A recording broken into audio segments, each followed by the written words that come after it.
नमस्कार मित्रांनो. शनिदेवाचं राशी परिवर्तन. ह्या राशीच्या लोकांचा वैवाहिक आयुष्यात येणार भूकंप. जाणून घ्या उपाय. शनिदेव यांना न्यायाची देवता म्हणून ओळखलं जातं. तसेच शनिदेव हे कर्मफळ दाता देखील आहेत. ते व्यक्तीला त्याच्या कर्मानुसार फळ देतात. शनिदेव यांना न्यायाची देवता म्हणून ओळखलं जातं. तसेच शनिदेव हे कर्मफळ दाता पण आहेत. हे व्यक्तीला त्याच्या कर्मानुसार फळ देतात. आता शनिदेव 29 मार्च रोजी कुंभ राशीमधून मीन राशीमध्ये प्रवेश करणार आहेत. ज्योतिषशास्त्रानुसार शनिदेवाच्या राशी परिवर्तनाचा 12ही राशींवर परिणाम होणार आहे. हा परिणाम शुभ किंवा अशुभ असू शकतो. सर्व ग्रहांमध्ये शनिदेवाची चाल ही धीमी असते. त्यांना एका राशीमधून दुसऱ्या राशीमध्ये प्रवेश करण्यासाठी 2.5 वर्षाचा काळ लागतो.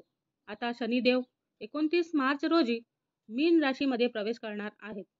त्याच्या कन्या राशींच्या व्यक्तीवर संमिश्र परिणाम होणार आहे. वैवाहिक जीवनामध्ये अडचणी येण्याची शक्यता आहे.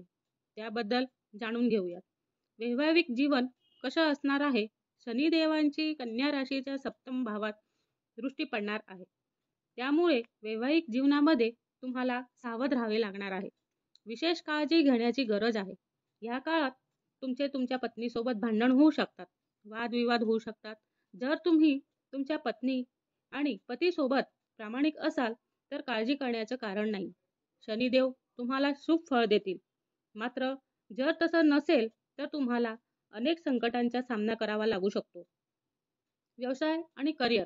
ह्या काळामध्ये कन्या राशींच्या लोकांना त्यांच्या व्यवसायामध्ये, करिअर, नोकरीमध्ये काही उतार चढावांचा सामना पण करावा लागतो.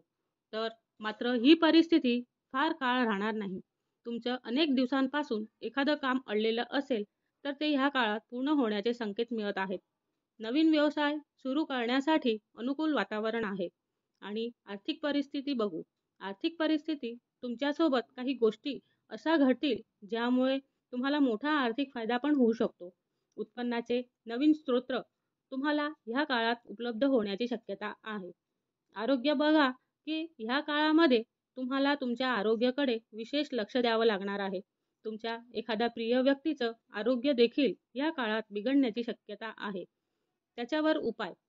ज्यांची रास कन्या आहे अशा लोकांनी शनिदेवांच्या त्रासापासून वाचण्यासाठी प्रत्येक शनिवारी एका लोखंडी किंवा कांस्य धातूच्या कुंडीमध्ये तेल घेऊन ते शनिदेवाला अर्पण करावे.